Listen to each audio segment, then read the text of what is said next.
Selat Malaka, Juni tahun 1947.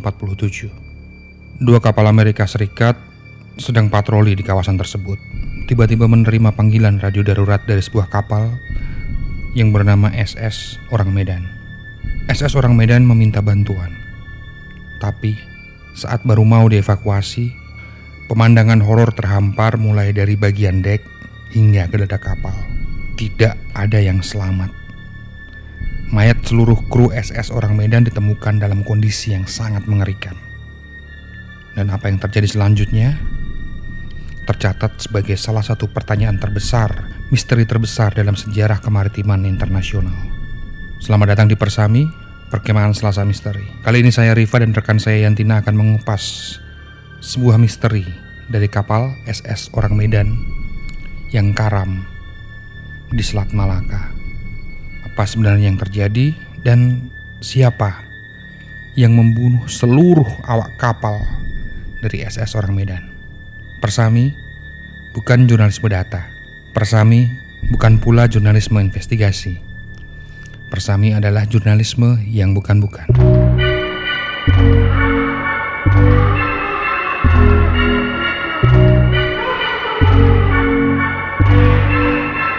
Selat Malaka, wilayah perairan yang terletak di antara semenanjung Malaysia dan Pulau Sumatera.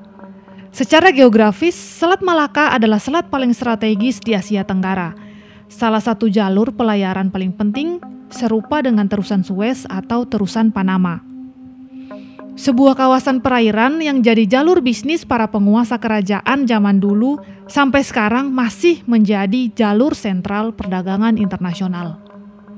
Selat yang menjadi saksi bisu masuknya kolonialisme barat di wilayah Nusantara. Semua pihak ingin memegang kontrol atas Selat Malaka.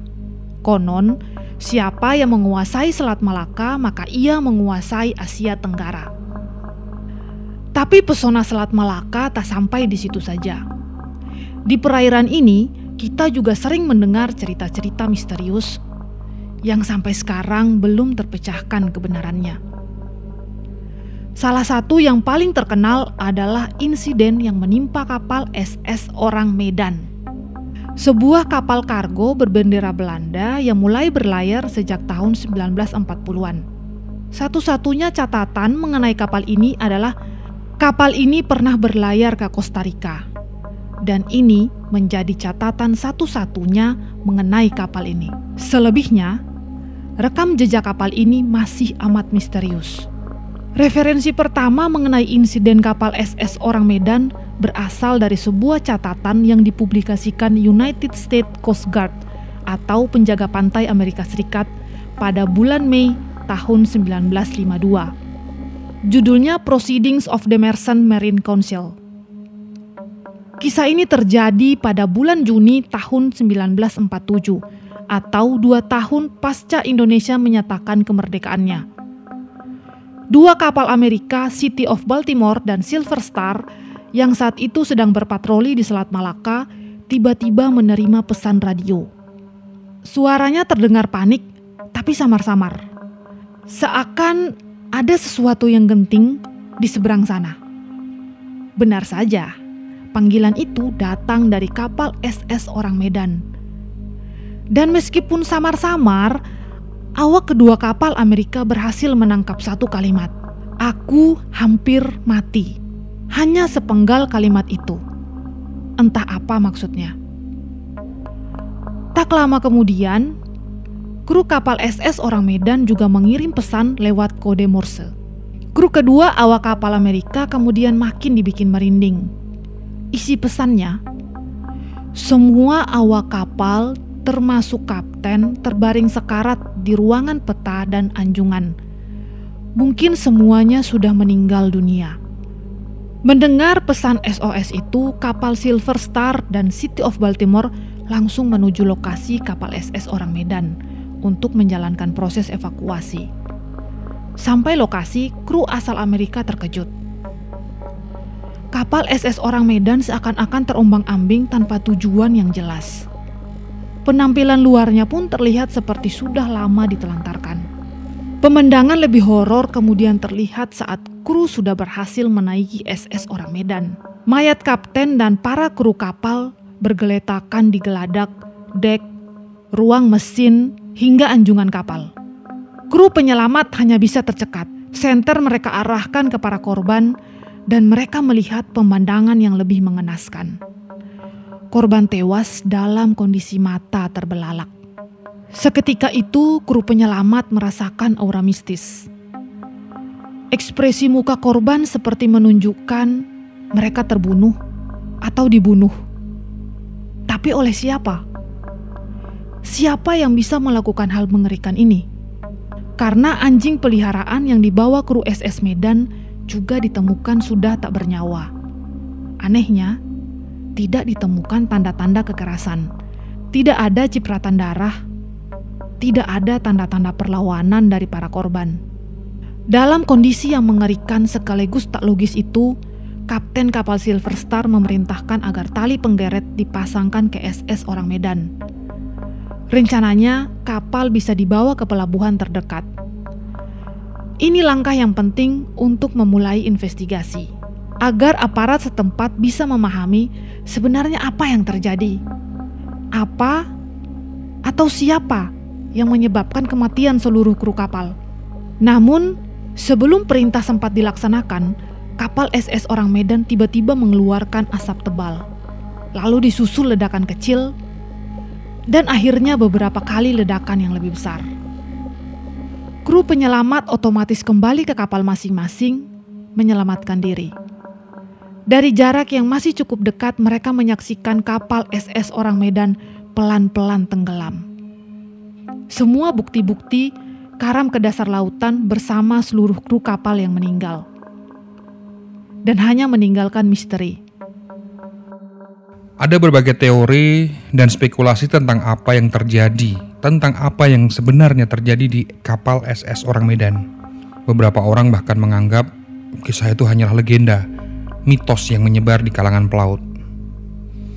Ada yang bilang kapal SS Orang Medan sebenarnya tidak pernah ada. Kenapa? Sebab pernah ada orang yang ingin melakukan penelitian, namun si peneliti ini gagal menemukan dokumen yang bisa menegaskan eksistensi dari kapal SS Orang Medan ini.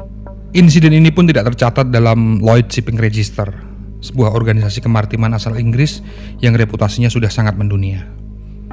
Terlebih lagi, tidak ditemukan registrasi kapal dengan nama SS Orang Medan di Belanda, juga di beberapa negara lain. Jadi apakah SS Orang Medan ini hanya sebuah mitos? Cerita kapal hantu yang beredar dari mulut ke mulut? Belum tentu. Seorang ahli sejarah kelautan bernama Roy Benton sempat menawarkan bukti yang menarik. Roy pernah meneliti kejadian SS Orang Medan. Pada awalnya ia setuju bahwa kapal itu memang tidak pernah terdaftar secara resmi dimanapun juga. Tapi, pemikirannya berubah saat membaca sebuah dokumen berbahasa Jerman. Dokumen itu bentuknya buklet setebal 32 halaman.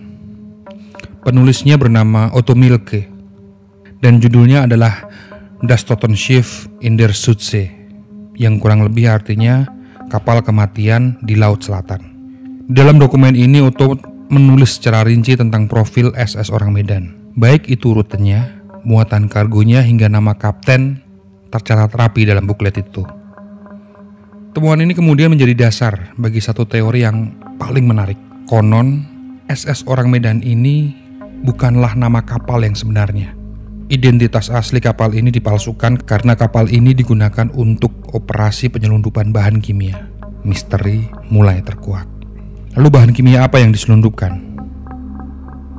Potasium sianida dan nitrogliserin. Dua bahan ini masuk dalam kategori berbahaya. Jadi harus ditangani dengan standar keamanan tertentu, termasuk moda transportasi pengangkutannya. Dan kapal SS Orang Medan tidak memenuhi standar keamanan. Hingga pada suatu hari di bulan Juni 1947, di tengah cuaca yang buruk, kapal SS Orang Medan mengalami kecelakaan fatal. Air laut kemudian bercampur dengan potasium sianida yang menghasilkan gas beracun dan terhirup oleh seluruh awak kapal. Oke, jika teori itu benar, lalu dari mana asal ledakan yang menenggelamkan kapal? Jawabannya adalah dari air laut yang bercampur dengan bahan kimia kedua, yaitu nitrogliserin.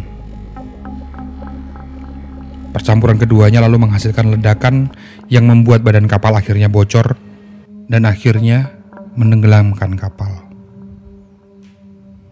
Sekali lagi, ini semua hanya satu teori dari sekian banyak spekulasi tentang apa penyebab tragedi yang menimpa SS Orang Medan. Beberapa orang ada yang meyakini kru kapal bukan keracunan gas sianida, tapi karbon monoksida yang dihasilkan dari malfungsi sistem uap kapal. Malfungsi itu pula yang katanya membuat kapal karam. Uniknya, ada juga yang mengaitkan insiden SS Orang Medan dengan fenomena mistis. Kisah mistis ini muncul di majalah Fate Magazine terbitan tahun 1953. Penulisnya meyakini kapal diserang oleh UFO alias benda terbang tak dikenal. Raut muka ketakutan dari para kru disebabkan karena mereka berhadapan dengan pengendara UFO tersebut. Alien dari luar angkasa.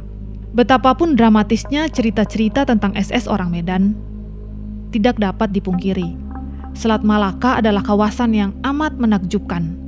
Di satu sisi, keindahan dan reputasinya sebagai jalur pelayaran tidak usah diragukan lagi. Di sisi lain, Selat Malaka mengandung misteri yang mungkin tidak pernah dipercayai. Tapi setidaknya bisa jadi pengingat bahwa di luar sana kejadian yang terdengar mustahil, yang mengancam nyawa kita, tetap saja bisa terjadi. Saya Yantina dan rekan saya Riva pamit undur diri.